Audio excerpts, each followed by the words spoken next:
What's up, guys? Let me get Nick in here.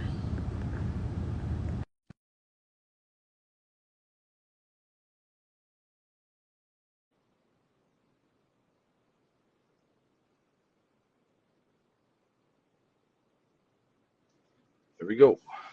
Nick, what's up, brother? Yo, what's up, man? How are you? What's going on, man? Welcome to the Road All American. Happy to be here. Awesome. Yeah, I was gonna pay some bills real quick. This episode and all episodes are brought to you by Line Energy. Make sure you guys check them out. Guys, see me last week on Lake Champlain having issues, power outages at the cottages, not being able to charge our boats, charge the our phones, laptops, and tablets. Use the Safari and the Summit 1-2 punch. Was able to keep everything powered all week. Um, Also, ROKFORM is a sponsor. They've been with me since day one. They have the awesome twist lock mount that I use on my bass boat, keeps my phone in place, and they got rock solid phone cases. So yeah, this is episode 18, and I'm veering off the course of somebody in the fishing industry. Uh, Welcome, Nick Young, Vlox Training Group. I'm happy to have you on. I've had the pleasure of training with you. Had an epic time down in Delaware. But yeah, tell us about yourself. Introduce yourself. Yeah, man. Thanks for having me. So my name is Nick Young. I own Velox Training Group. I basically travel all over the United States teaching, shooting, pistol stuff, rifle stuff. I call it like practical style shooting. So it's just mainly shooting. I don't teach tactics or any sort of thing like that. But yeah, man, if you want to learn how to shoot fast and accurate, come take a class. Yeah, man. And guys, like I've trained with a lot of different people over the years. I've been dabbling in most of you guys at home might not know, but I've been dabbling in USPSA and 2-gun, 3-gun stuff. And I took a class with Nick. I was blown away with the education I got. Was really shocked at like certain things that I needed to work on. Like he really brought to light. And not taking anything away from anybody else. Like there's a ton of great trainers out there too, but Nick was like something special for real. And he's also a Wu-Tang fan. So Two kinds. yeah, so we had something in common, being able to bump some different music for a change. But yeah, no, when I met Nick, he found out I was into fishing because I didn't really advertise it when I met him, but he's a hardcore fisherman too. So what's your Yep. favorite species to go for? So, man, I've been fly fishing since I was 5. Wow. Yeah, and like started off like bluegill bass and stuff like that, and then every year my dad and I we used to go to like upstate New York and catch salmon and steelhead and maybe a trout every now and then, but like salmon and steelhead was like the main thing for a really long time. Um, Now, like we moved to North Carolina, and so like the closest fly fishing for me, well, I suppose you can fly fish for just about anything, but I usually go to the mountains and try to catch, rainbows and browns. So Nice. mostly trout. Yeah, I'm up here right now. It's got to Thousand Islands, St. Lawrence River. Yep. I'm in Messina, New York. Not far from Pulaski. I'm assuming that's where you guys went. Yep. It's the salmon run, the steelhead run.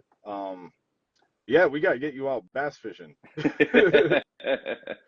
Yeah. Yeah. I used to do like bass fishing tournaments when I was a kid. I had fun with it. It's good. I like it. Nice. You're based out of one of the Yeah. Carolinas, right? North Carolina. So do you do any saltwater fishing? Uh, no. So I've tried. Um, and like for me, like I want to do the fly rod thing. And so what I've tried to catch is like reds and, like the typical target species that people would try to fly fish for. Uh, but man, it reminds me of like the first time I tried trout fishing. Like I need to get a guide. Like I just because you can get in your boat with your fly rod and go all over the place, and you're probably not going to catch anything. So I know that I'm missing like a couple little key pieces um, of like how to catch like reds, especially like there's redfish everywhere in North Carolina. Uh, but I know that I'm missing like a couple little things about like how to target these things. Like I've gotten lucky a couple times, but it's like, man, fish all day, and then just like there's one out of nowhere for no rhyme or reason. Uh, but yeah, I need to get a Yeah, guide for that. yeah. There's great fishing all along the coast. And are you close to the Outer Banks? Now the Outer Banks are like 4 or 5 hours from me. Gotcha. Yeah, Okay. they're Yes, I yeah. know. I believe one of my in-laws went fishing out there at one point. They vacation down there. Hmm.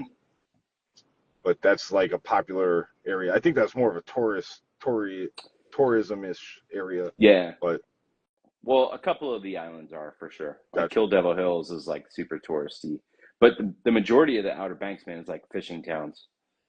Yeah, yeah. I'm Yeah, sure there's some good guys in the area. If I hear of anybody, I'll let you know. yeah. It's got to be a fly rod. Why is it got to be a fly rod? Dude, that's my jam, man. That's my Why not? jam. No, like offshore marlin fishing or like you ever do No, anything like that? no. Nah.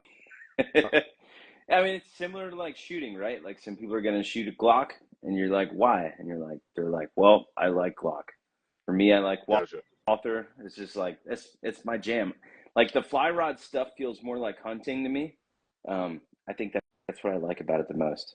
Like especially with trout, man. Like that definitely feels a lot like hunting, which is super cool. It's funny you talk about fly fishing. I was last week I was on Lake Champlain. I'm fishing in an area for smallmouth, and it's big. It's a kind of like a big fish area. Like the smallmouth, like a 4 pound average is really good, Mm-hmm. and it's not like you're going for 10 pound, fish on Champlain. Well, not bass anyways, but the there's a guy I was like asking him a question about something in town. I was like, "Hey, are you a local?" He's like, "Yeah, I live right here in Burlington." And I was like, and we're talking for a minute, and then picks up his.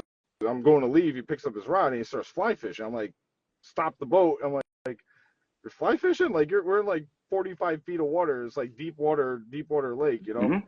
And where we were sitting about 45 feet. And he was like, "Yeah, I'm going for smallmouth." And I'm like, I was kind of like blown away. He's like, "Yeah, it's so much more fun on the fly rod." I was like, Mm-hmm. I would have never thought that. Oh yeah, dude.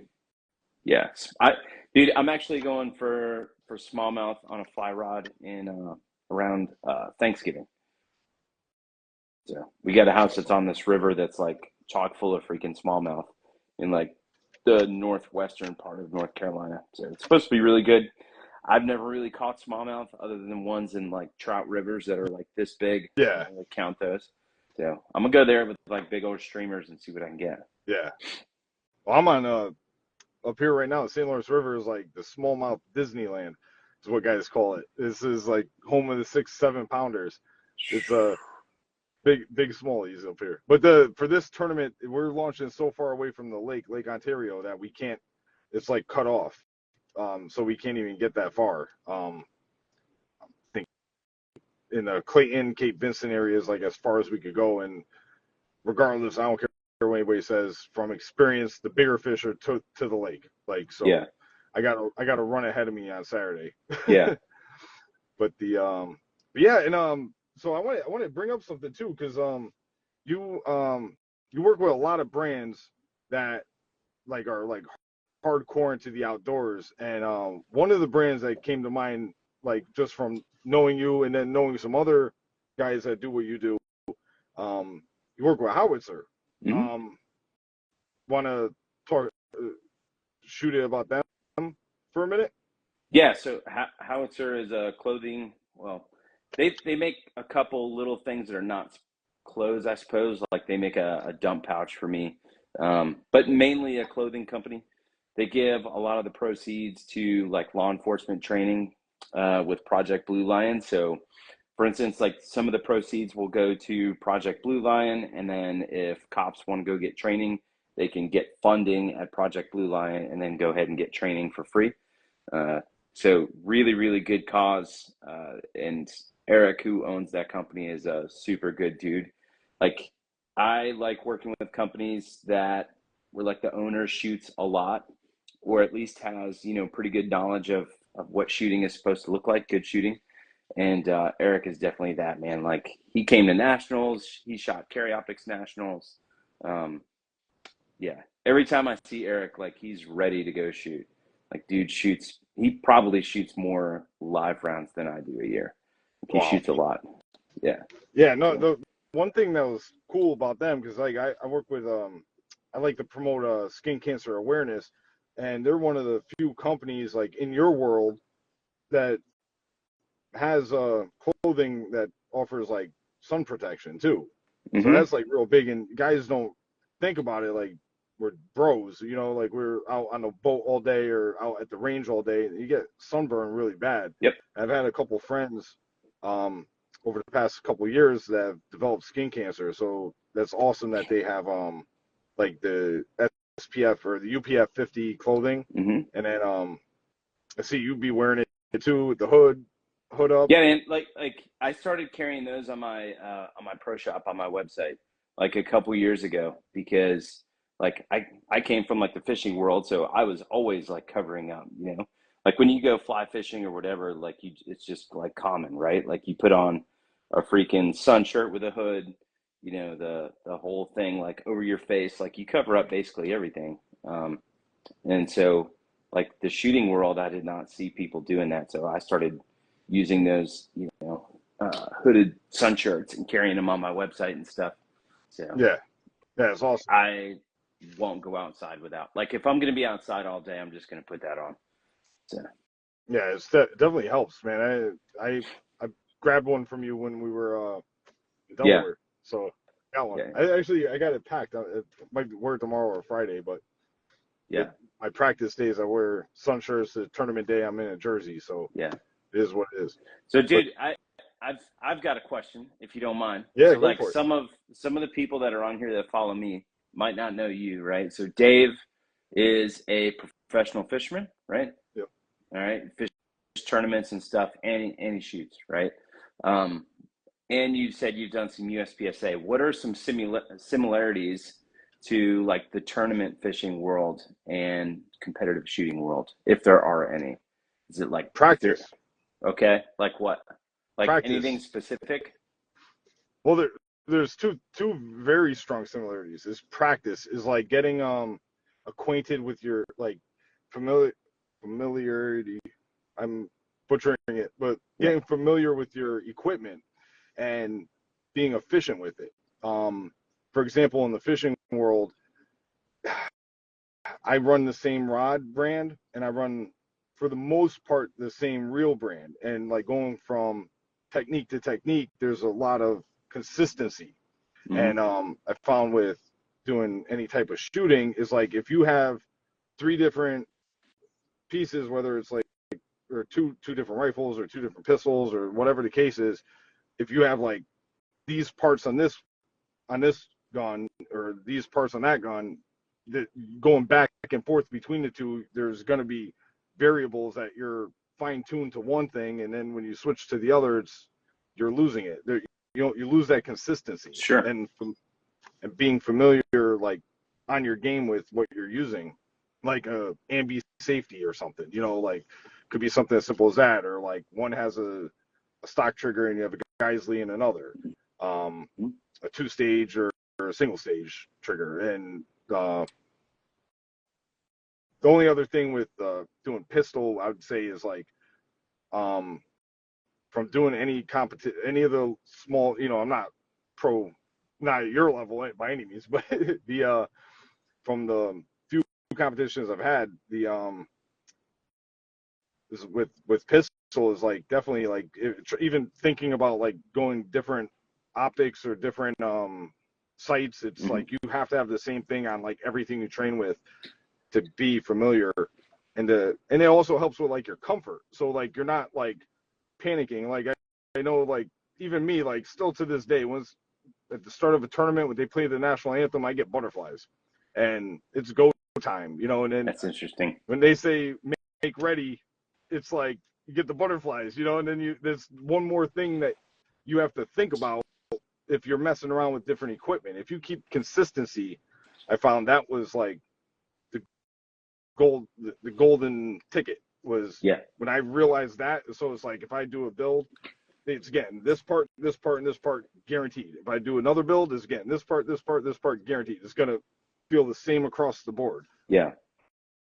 That's super interesting. You mentioned that, so I don't mean to hijack your podcast, by the way, Do it. We're but just hanging out, buddy. so you mentioned that you got butterflies. That is definitely something that I have felt in matches before, especially like stage one at nationals for me, like my first nationals. It felt pretty freaking wild. And what I noticed immediately was like the normal like principles that I typically followed with shooting were very hard to follow, like trying to get the gun to behave predictably, stuff like just basic stuff like that got even harder. And I would think it's very similar with fishing, at least like the type of fishing that I've done, and I'm sure you would agree, it's like all about how you present whatever lure it is, whether it's a fly, whether it's a crankbait, whatever, it's all in how you present it. So like what do you do to manage those butterflies? Because I'm assuming they never go away. So like what do you do to manage the nerves to help you like do your job the best you can? It's ooh, that's a good one. This is a feisty episode. Let me think, because it happens. It definitely happens. Like you pull up on a spot, like you're in a tournament and you pull up on a spot, and then it's like right off the rip. Like this year in the Toyota Series on the Potomac River, day one I didn't do too swell. I got stuck in mud. I was trying to get to a spot that the tide was off. I couldn't get to it, so I kind of like went panic mode and tried to do something else. But then day two, it was like I was able to get on one of my spots, and as soon as I pulled up, it was like a second cast. I caught almost a 7-pounder. It was a 6-pound, Nice. 13-ounce largemouth right off the rip. Like first thing in the morning, I'm like, oh my, like it's on. Like, and then the rest of the day, I mean, the tournament didn't go as planned overall, but you know, I won big fish for the event. But it was like all day. It was like every time because I knew I was around big fish, and every time I get a blow up on a frog or a bite on a chatterbait or whatever else I was throwing, it was like you get like shivers. I don't know. It's because it's like you can like in this sport, it's like you don't have an opportunity to hit C zone. Like you have to hit A zone every time, every cast. Like you have to be precision. Like you can't afford. And that's the other downfall with this sport is like the stars really have to align for you for like everything. There's like the whole point of this podcast really is I started this kind of veering off the topic, but I went to a regional event, regional championship. Day one, I was in like 21st. I mean, we're talking against the top 200 guys in the area, like on the East Coast. And I was in 21st on day one, and I needed to get top 6 to get to the All-American. And it's a 3-day tournament. So day two, I go to there was fog delays both days. So we didn't get as much fishing because I was fishing really far from where we launched. And I had the right fish. I only had 4 fish. I dropped 1, but I had 4 of the right ones. I didn't know at the time, but those fish would have put me in 7th place to get into day 3, the top, I think, 12 or top 25 fish day 3. And I fished 2 different tours, so I mixed up some of the numbers. But I think it was the top 12 fish day 3. So if I go to if I had made it back, I would have been in 6th, 7th place going into day 3, which would have been sitting pretty to possibly not only qualify for the All-American, but to win. That'd be like you trying to qualify for the Nationals. And on the way back, my boat died. Like something happened. There was like a power short or something, and it just died like a third of the way back. And I'm talking it's like a 45-minute run from where I was to where I was going. So I stopped and like trying to get the like my senses together, like freaking out in panic mode. A couple boats were going by. I'm trying to flag them down and couldn't get a couldn't get anybody to stop to take my fish, but everybody was like fighting the same, time. Like we're so far away, we have to get back in at a certain time, and that's what spawned this podcast was like to try to get more the journey to that tournament, to the All American, and try to get more people together in the industry. Like we're all like one big family. We're like coworkers. Like if I'm competing against somebody, we're like technically coworkers. We gotta help each other out. But yeah, it was unfortunate. I didn't make it to the All American. I ended up having to throw my fish back. I didn't get off the water until 8 o'clock at night. It was bad, but but in all reality, so many things have to go right. Like there's so many variables in the sport. So even if you're fishing around docks, and you're skipping a jig up under pontoon boats all day, you don't have the opportunity to miss having a perfect cast. Like you have to get the right cast every time. You have to get the right presentation every single time. And maybe that's what attracted me to trying to jump into USPSA, because it's like a challenge. Yeah, that's right. Like it all sounds very familiar to me. Yeah.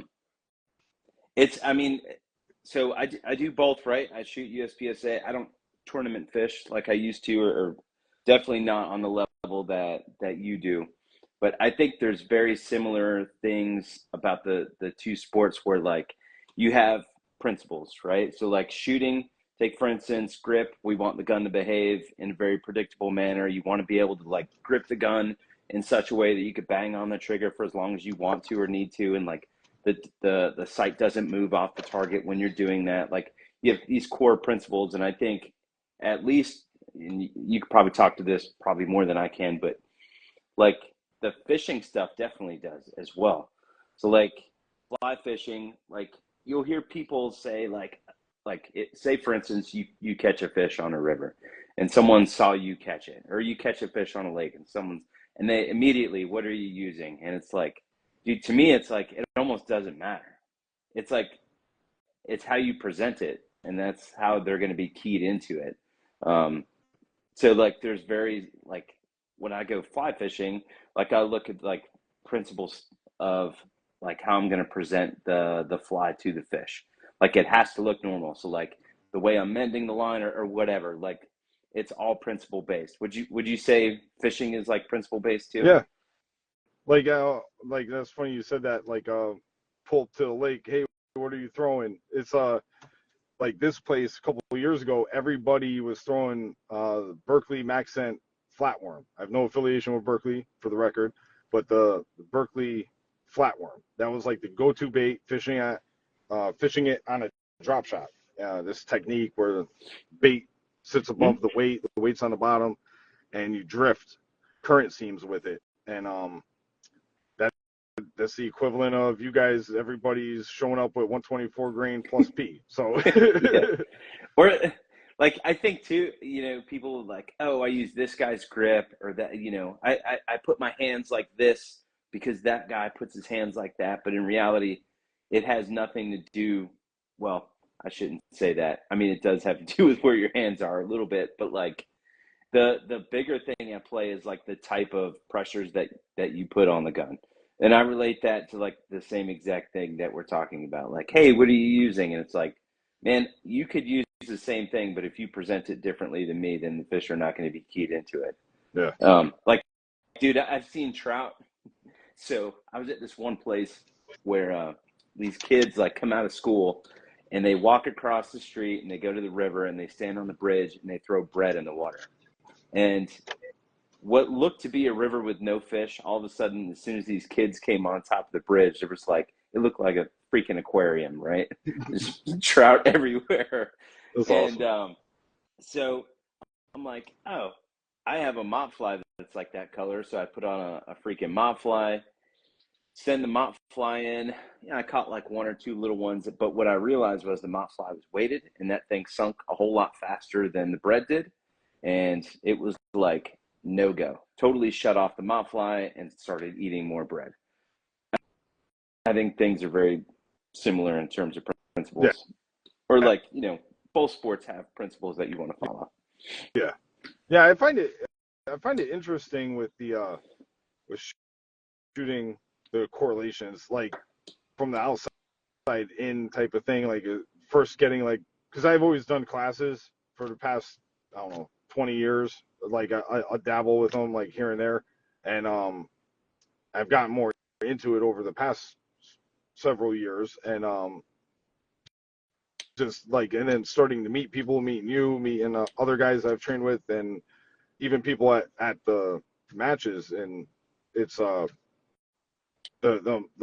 amount of information I've been presented over just the past 2 years is like, oh my god, it's like the same sport. Like it really is. It's just A zones and big fish. Like that's it. That's it. It's it. And then the other thing too is like the behind the scenes stuff is very similar too. Like the like working with different brands and companies and stuff, partnerships is very similar. Being able to incorporate it and having, like building social media following and everything else, and it's like there's a lot of similarities. Mm-hmm. Mm-hmm. I agree. Yeah. I agree. Similar stuff. So we chatted for a few minutes after nationals. Overall, like, how was the journey to it? Oh man, this is going to be a very long-winded answer, by the way. So, I've got a lot to say about nationals. So leading up to nationals, I shot about right around 30,000 rounds. Just in practice, I shot a lot, and obviously, before you go to something big like this, you hear people say like, you should be practicing this, or you should be, the round count should be higher. Like, you hear all this stuff. But at the end of the day, and I'm sure you would find some similarities in this, at the end of the day, it's like you need to do what you need to do. And the only way to figure this out is to actually go do the thing. And then you experience like, oh, well, that's what it's like. So like next time, I have all of this, stuff that I learned from doing this one thing. And so next time I have all this stuff that I'm going to practice for. So I definitely learned a lot. Like, I did not meet the goal. Like, I wanted to be like 80% and above, and I ended up like 71%. But by the way, like, what separates 70 and 80%, I think, was only like, or it was like 150 spots. It's wild. Like, there's so many good shooters at nationals. It was bananas to watch. Like, you could go to pretty much any squad and be like, dude, that guy is an absolute death stalker. So CO Nats was bananas in terms of like the caliber of shooter that you're going to find there. The first thing, like right off the rip, that I noticed on the very first stage, right? I'm like, load, make ready, and I'm thinking in my head like, oh wow, like this just feels like a normal match to me. I don't feel super nervous, right? Drew the gun, shot the first target, ran over to the next position, and I noticed, I'm like, ooh, I feel like a little amped up, and I noticed the gun starting to behave like not normal, right? Not my normal, like, shoot one spot and then it just returns back down to that spot. Like, it started not returning how I wanted to, and I noticed that right off the rip, and I'm like, oh man, they're like, these are nerves kicking in, and my hands are starting to do different things on the pistol, making it return in different spots, which in return, it's like, when it's doing that, it's like, well, you have a couple choices. You could shoot really shitty points, or you can like make it go to the spot that you're trying to hit, both of which are bad, right? Like, you need it to be very predictable and consistent. And so that stage in particular, like, ran to the third spot that I was going to go to. There was a mini popper that activated a swinger, and the swinger was at probably 25 with hardcover steel in front of it. So like, you whack the hardcover steel and only one shot on the paper, for instance, and then it's a mic, right? So you had to be really careful on that. And then there was about a 35-yard partial target with about 3 to 3.5 inches of A zone sticking above the no shoot. And like I remember looking at that thing like, all right, dummy, like I'm in my head, like, all right, dummy, like totally get it together here, like center the dot where you want to center it, and like don't press the trigger like a butthole.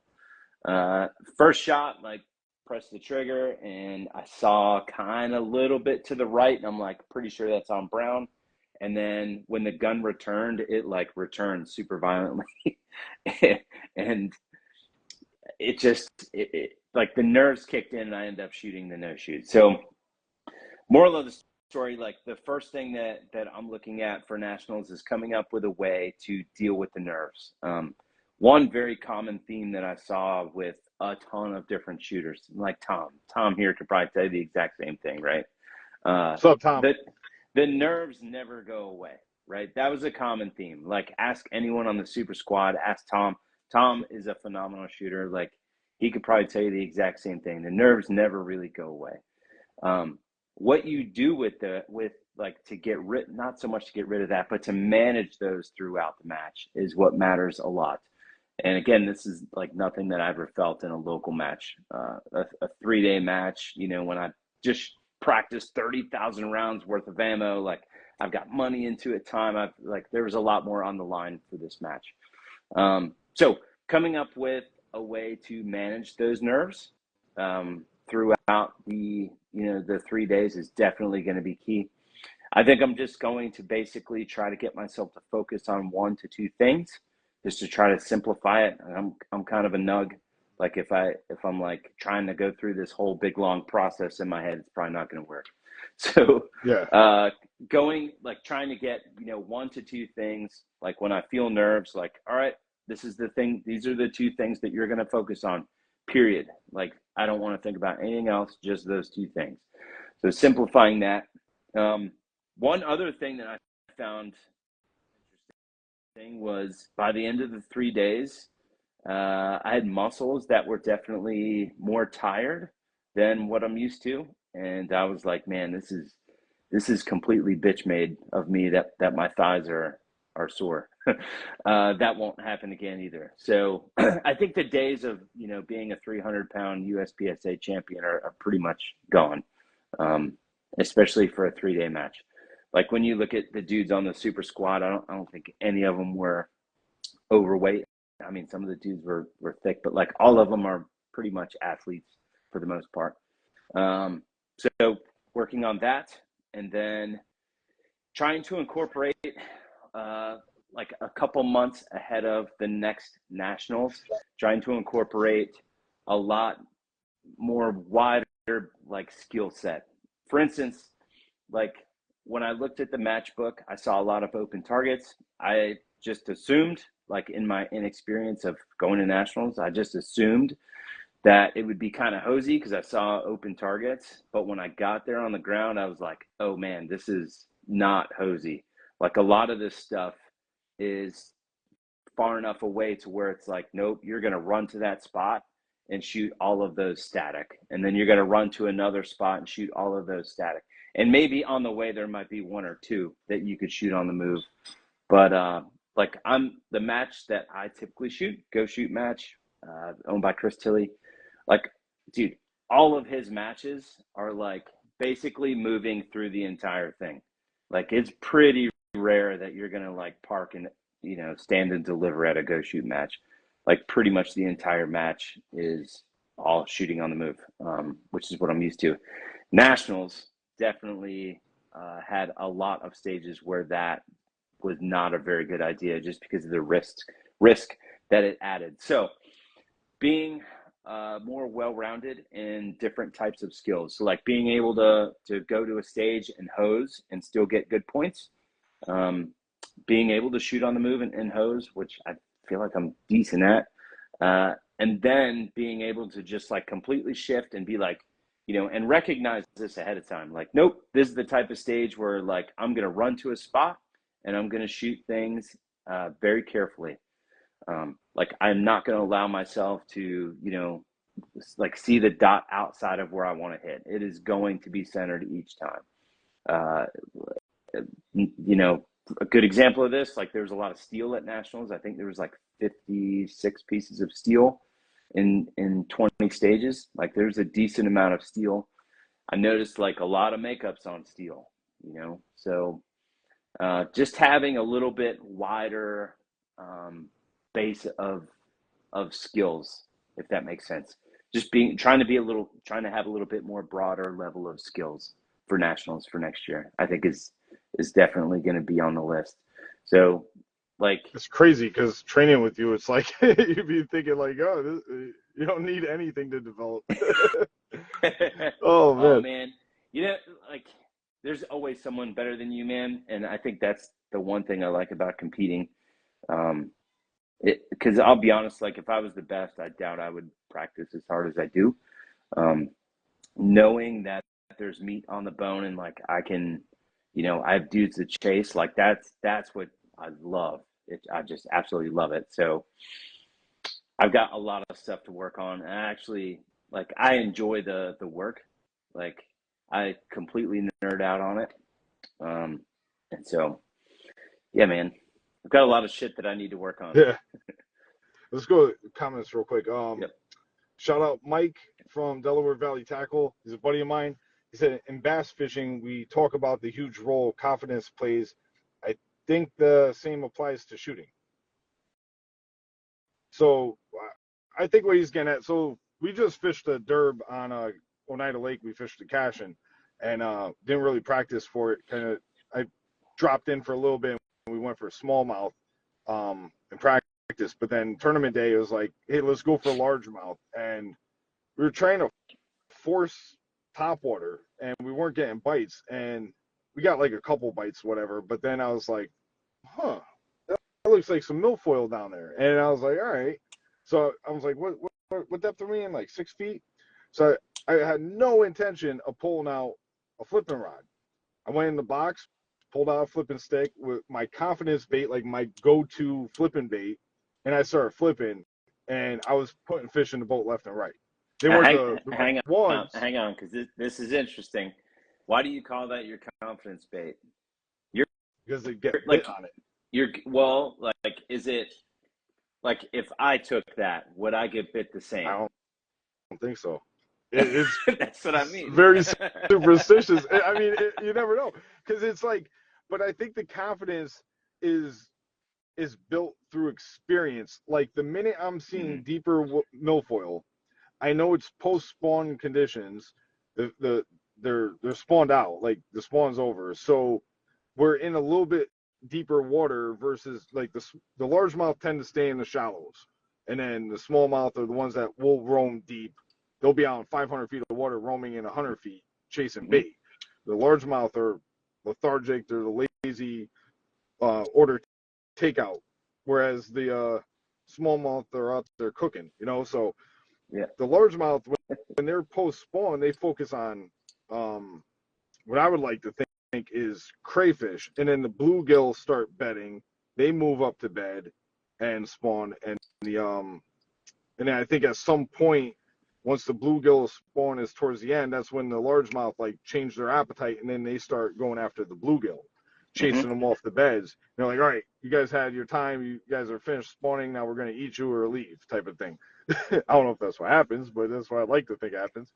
So, so it's post spawn conditions, and that's like I'm imitating a crawfish, and I know the top water wasn't really working, and it was kind of a slower pace deal, even though it was top water between a popper or walking bait. And when I'm dropping a fast weight and a fast presentation, and it's a crayfish, and I know that they're feeding on crayfish. Well, I'm not flipping a crayfish; it's a crayfish imitation. It's kind of like a no-brainer. So that's what I think built the confidence behind it. Getting back to why I was confident enough to go get that bait out of 35, 40 rods in my box. That's the one I grabbed. It's a confidence thing. And so what I think he's saying too is like if like you have maybe mannerisms when shooting, like you have confidence where it's like the wife girlfriend Walmart feet. And I need one of those stickers. Confirmation levels. Yeah, confirmation levels. I think it's a confirmation level deal where it's like, oh yeah, it's easy, don't, and you're not even thinking about it. Like you're already thinking about 3 targets later when you're letting this round go. Like you're over here already. And I think that's the same thing with fishing. It's like, all right, I'm just gonna grab this and I'm gonna target this area in this manner, and this is what's gonna produce results. And it did.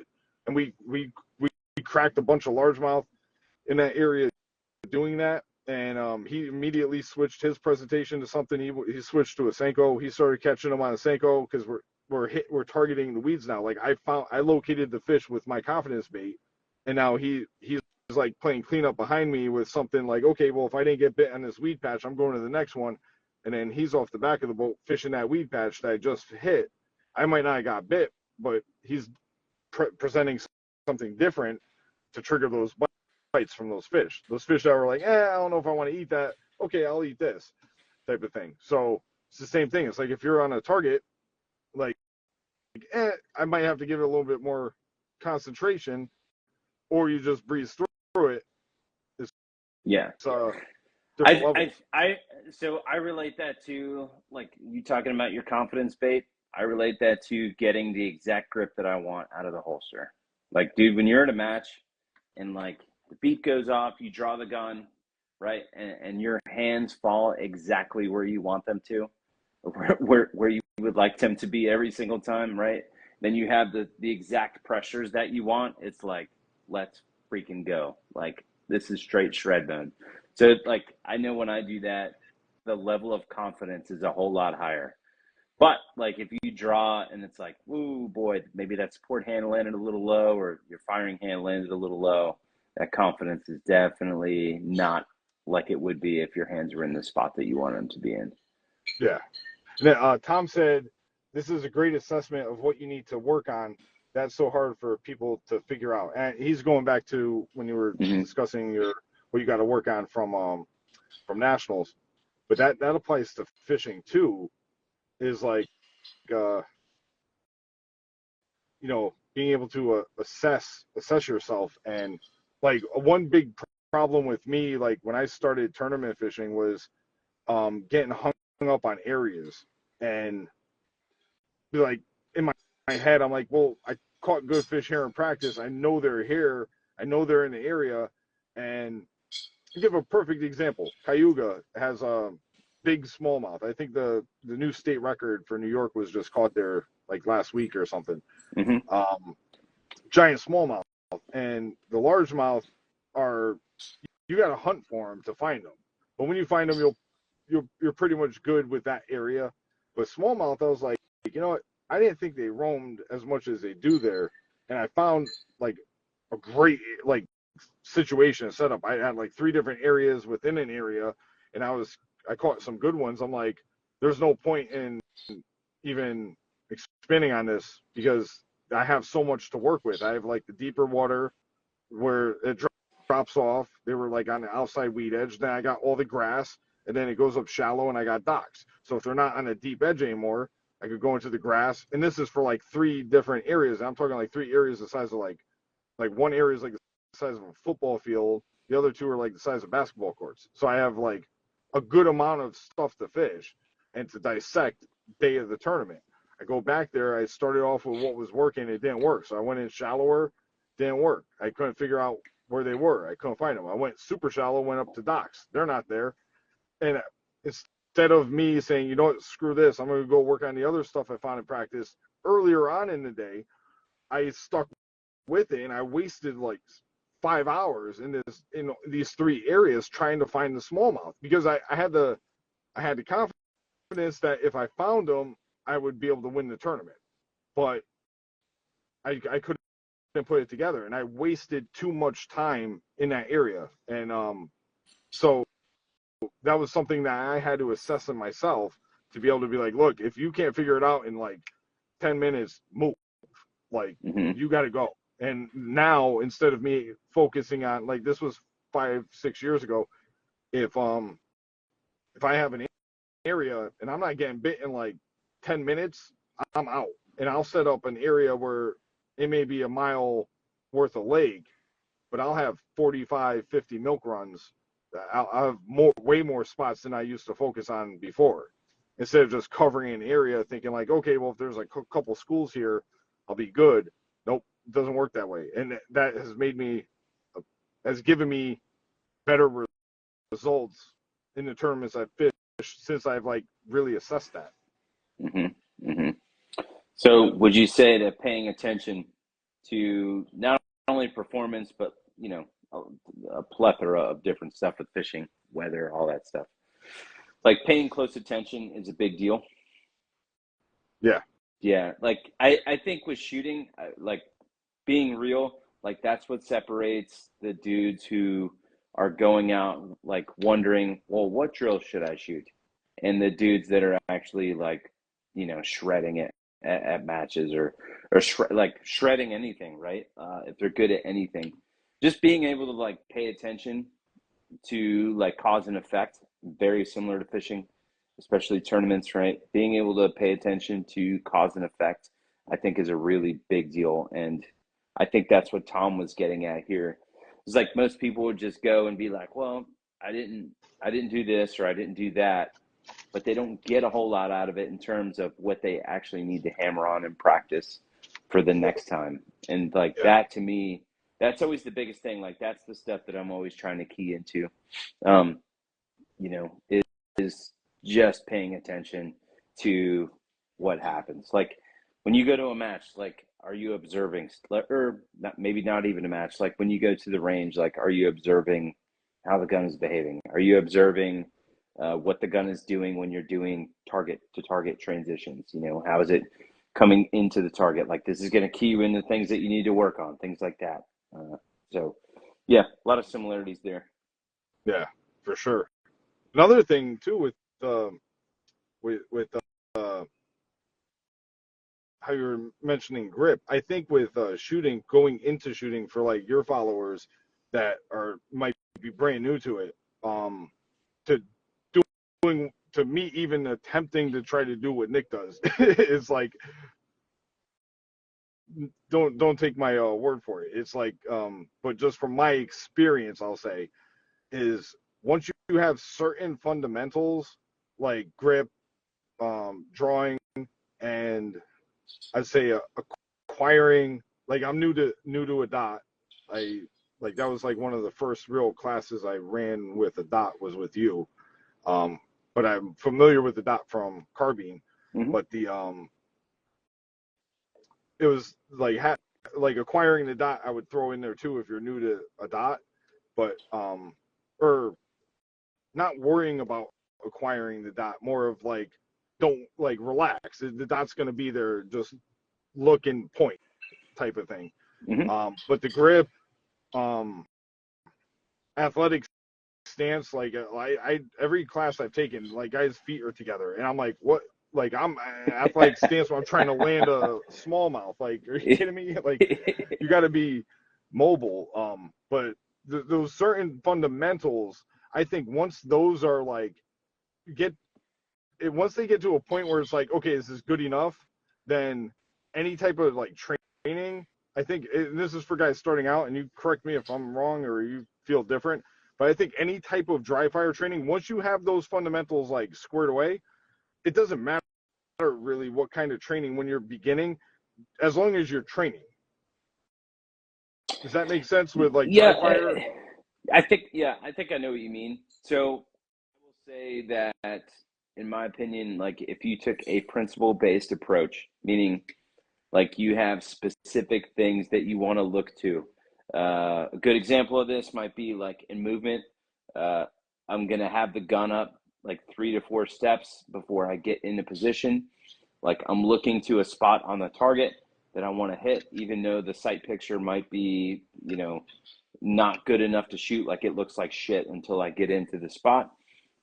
Having nice, quiet feet getting into the spot that I'm trying to land in, and landing in a position that is advantageous to then leave out of that position, meaning like feet spread wide apart, knees bent, like like you say, in an athletic stance so I can leave out of that position.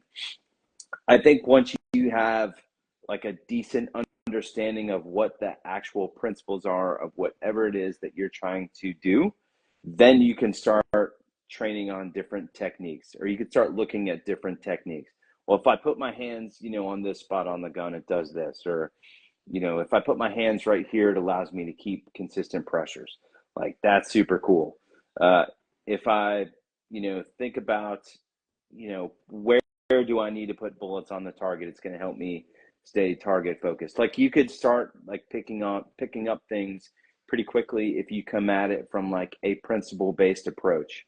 Conversely, if you go, well, I'm just going to go out and whether it's dry fire, live fire, or you're like, I'm just going to bang on some drills, I don't think you'll get good. Like you'll get good by default, but it's a whole lot longer road.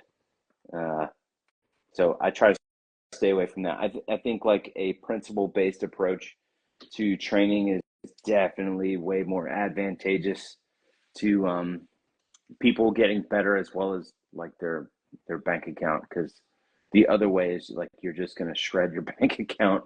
Yeah. You're like turning money into noise essentially. So having principles and then paying attention to these key things, this will key you into like, oh, well, maybe I'll try this technique because it'll supplement that principle better than the current technique that I'm doing. And that's why like maybe it's a tangent, but like that's why like I try to have a principle based approach in classes rather than like, hey, you're gonna do my draw and I have a name to it, and or you're gonna do my grip and there's a name of my grip.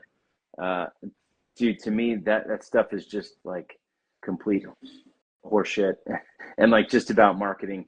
And that's why like I just stay away from it. It's like I want to have a principle based approach. This way people have very specific things that they can key into and not only start to pick up at the class, but like take that home with them and keep working on it when they get home. Like homework more or less. Gotcha. So like a combination.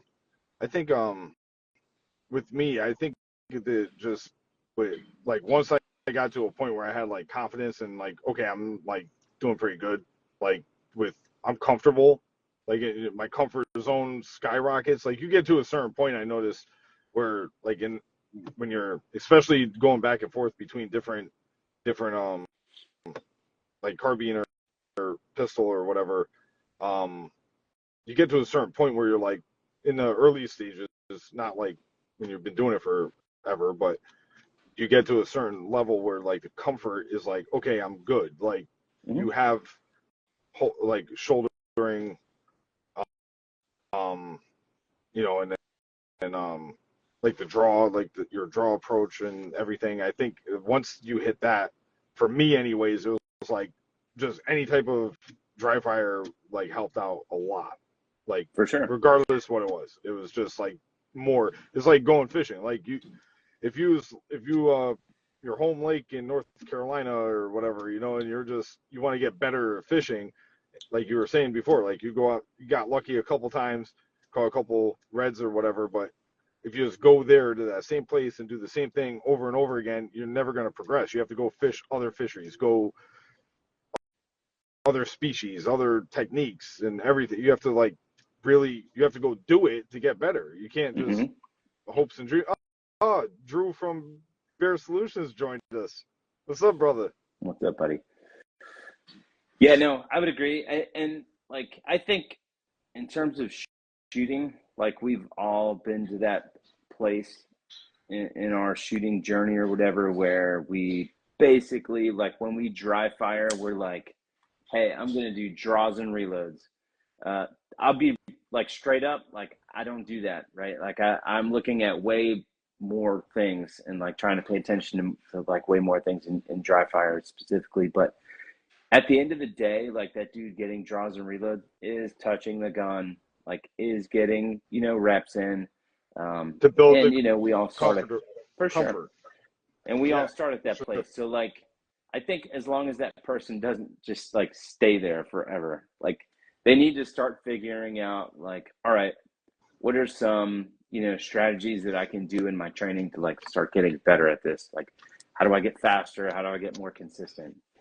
Like that's the main stuff that I look at for the most part. Gotcha. So, part of the podcast deal, I had an ongoing question. Now, you do more fly fishing, so this might be a little bit more difficult Yeah. to answer, but a lot of my followers and a lot of people who follow fishing, they're not tournament anglers. They're guys who, have a family of 4 or whatever, and they don't have a lot of time to go fishing. So when they do go fishing, they want to make the most of their time. So I've had this ongoing part of the deal where I ask you, what's been your go-to bait or technique, and to like let the guys at home know, hey, every time I go out, I do this. Like I'll get something, and it'll put fish in the boat. Now with bass fishing, every guys are real particular.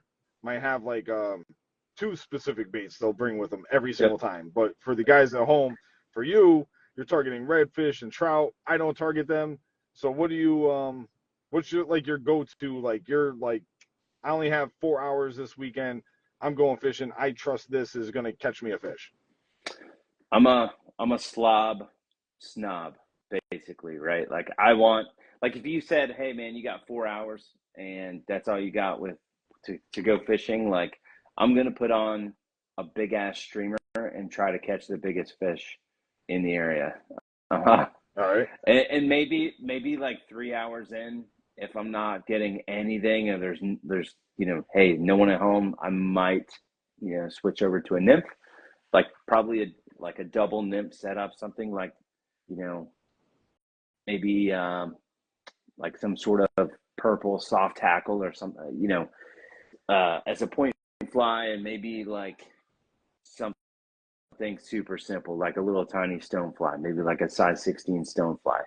But for the most part, I dig streamer fishing a lot, just because you're going to get the most aggressive fish that are in the river, and those are usually going to be the freaking slobs, man. The ones, the best ones, they're the best fighting ones too. Oh yeah, absolutely. So for me, Dude, for, what happened? sorry, I said drag Frank Proctor.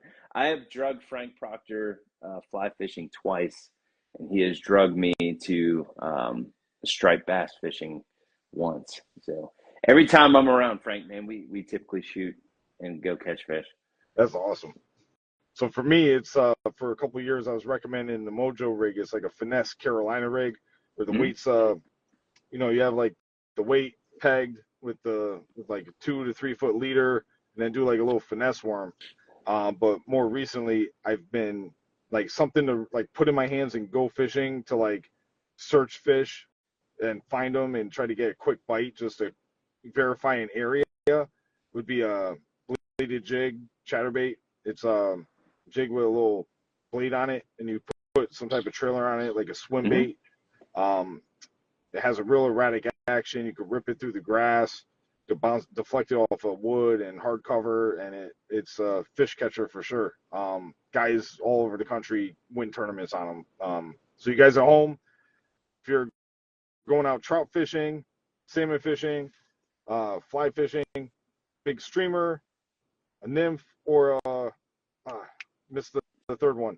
Soft tackle. And then for me, blade jig, green pumpkin, or black and blue, and you're pretty much good to go. Another question: do you eat fish? No. No. Come on. Dude, I'm like a fish hippie, man. Like I catch it. I'm like, this is beautiful, and then I put it back. Yeah. That's how I am with bass. It'd be like eating a family dog. Yeah. I couldn't eat bass, but other species. No, because people, some of the comments like over the past couple episodes, guys would be like, "Hey, I'd love to hear what like some recipes or something like you guys got for, for your guests and stuff." I'm like, all right, so mix out. This is different. We're getting chicken tacos. Yeah, no. Like I'm not opposed to eating fish, but no, man. The type of fishing that I do, I don't keep them. I don't want to keep them. I have before. Like I'll be real with you, my kids are like little hillbillies, man. They want to eat all of them when they come. They're like, "Can we keep that one?" And I'm like, "All right, we'll keep like a couple, like just to eat, for them to eat or whatever." But yeah, for the most part, I throw them back. It's funny. it's been so hot too. It's like I don't even, unless they're coming from deep water or cold water, I wouldn't even eat anything local. Shout out Maurice Hudson. We had a cabin, me, him, and the other Reese Tremaglio, for the Champlain Toyota. But Maurice caught a bunch of walleye during practice and cooked them up, and that was I always complain because like the only time I ever catch walleye is in a tournament when I can't keep them, and I've never had one, and I never catch them in practice by accident or anything. And everybody says it's like the best freshwater fish to eat, but he caught a couple and cooked them up, and I had a walleye for the first time at Champlain at the cottage. Nice.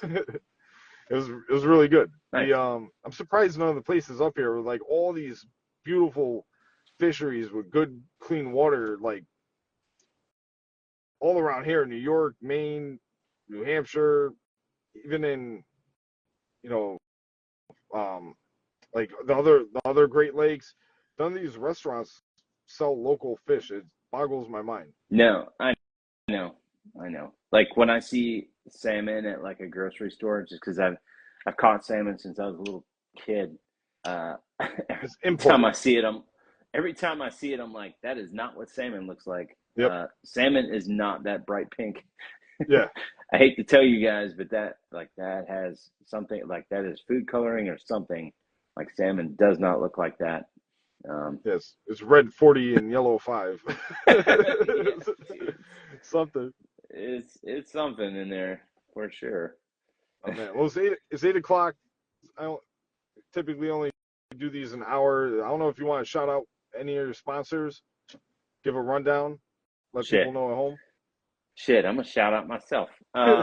If you want to get some good training in, whether it's pistol, rifle, go to www.veloxtraininggroup.com. You'll see where I'm at basically all over the country. A lot of next year's schedule is up on the website currently, but I still have a couple more dates and areas that I need to put on the schedule for next year. I also put out a bunch of content on here on IG. So it's Velox_training_group. Pretty much every day, almost every day, I'll put out something that, I'm basically just trying to help people out, whether it's, trying to shoot better or gear or whatever. I talk about all the above. So I also have a YouTube channel that I'm trying to be better about posting on. Trying to post, like good content with this super fancy camera and stuff. Awesome. So yeah, man, go check that out too. It's Velox Training Group on YouTube.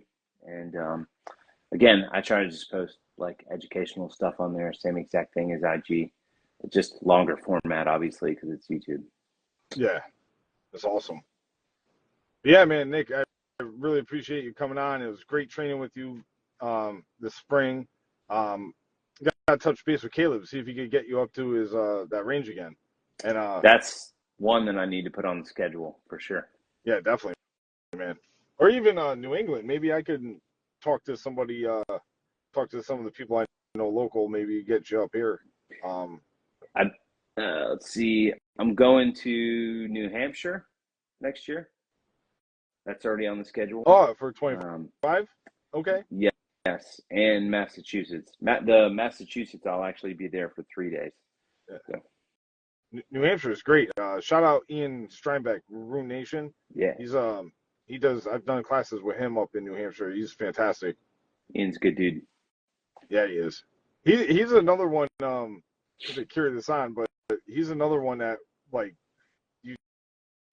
I trained with, and it was eye opening. Like there's a couple few things that was like, all right, this is okay, this is okay, this is okay, okay, and you're just kind of like beating a dead horse. It feels like, but then all of a sudden you're like throws a bone, and it's like, okay, I saw everything I did wrong, and the way he explains it, it's like I could see why I did it wrong to begin with, and that's what I loved about your training, is yours is like right off the rip. I was like, okay, I'm doing this wrong, that wrong. I'm like, oh man, but it was great because I'm not trying to be a USPSA GM or something. I'm just doing it for competency more or less and fun. Sure. Yeah, but next time, maybe we'll get you on here again from the bass boat. Dude, yeah, I would love to. I would Yeah, love we to. gotta work something out. Especially if you're going to New Hampshire, I'll look at the dates, and then in October when our schedules are posted, if we can make something happen, and you come down to Connecticut, we'll go on a trip on Candlewood or something. Dude, yeah, I would love to. Awesome, man. Totally love to. Yeah. All right, buddy. Well, I'll talk to you later, man. Thanks everybody for joining Roto All American episode 18. This will be on Spotify and YouTube in the coming days. All right, All right. man. Talk Thanks to for you having guys me. later. See ya. Bye. Bye.